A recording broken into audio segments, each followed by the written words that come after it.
নমস্কার বন্ধুরা, পুষ্পর রান্নাঘরে আমাদের সবাইকে স্বাগতম। আজকে চলে এসেছি, দেখো আমি তেলাপিয়া মাছ দিয়ে আলু দিয়ে রসা করব, তারই একটা রেসিপি নিয়ে হাজির হলাম। দেবো এখানে টমেটো। তাহলে মাছগুলো বেশ সুন্দরভাবে ভেজে নিই।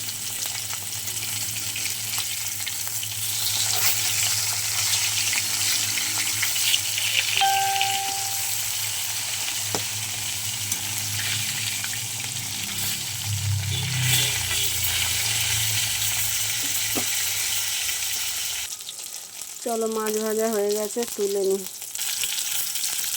চলো দেখো বন্ধুরা, জিরে ফোড়ন দিয়ে আমি আলুগুলো দিয়ে দিলাম, আর একটা টমেটো দিয়ে দিলাম, স্বাদ মতো লবণ হলুদ দিয়ে দিলাম।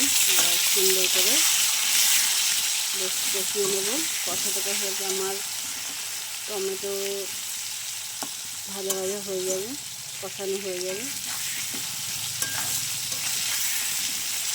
শর্টকাটে রান্না শিখতে গেলে আমার কাছে আমার ভিডিওগুলো দেখবা বন্ধুরা।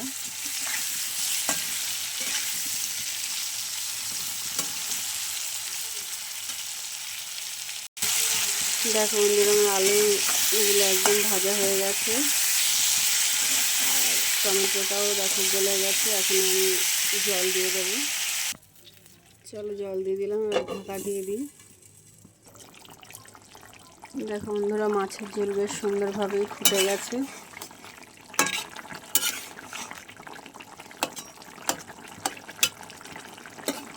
চলো, এবার একটু ভাজা জিরে গুঁড়ো দিয়ে দিচ্ছি।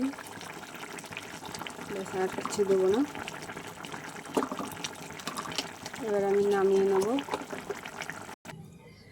দেখো বন্ধুরা, নামিয়ে নিয়েছি। কেমন হয়েছে আমার মাছের ঝোল? পাতলা হয়েছে, একটু হালকা পাতলাই করেছি, জ্যান্ত মাছ ছিল তার জন্যে। চলো, আমার রেসিপি তোমাদের ভালো লাগে লাইক কমেন্ট শেয়ার করো। আজকের মতো রাখি বন্ধুরা, টাটা। দেখা হবে নতুন দিনে নতুন ভিডিও নিয়ে।